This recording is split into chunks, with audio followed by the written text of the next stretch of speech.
ঠাকুরগাঁয়ের পীরগঞ্জে সবুজ আলী ৩৫ নামের এক মাংস বিক্রেতাকে ৫,০০০ টাকা জরিমানা করেছে ভ্রাম্যমাণ আদালত।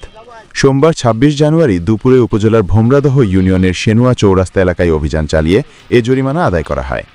অভিযান সূত্রে জানা গেছে, পশু জবাই ও মাংসের মান নিয়ন্ত্রণ আইন ২০১১ অনুযায়ী পশু জবাই করার পূর্বে পরীক্ষা না করায় এ জরিমানা করা হয়।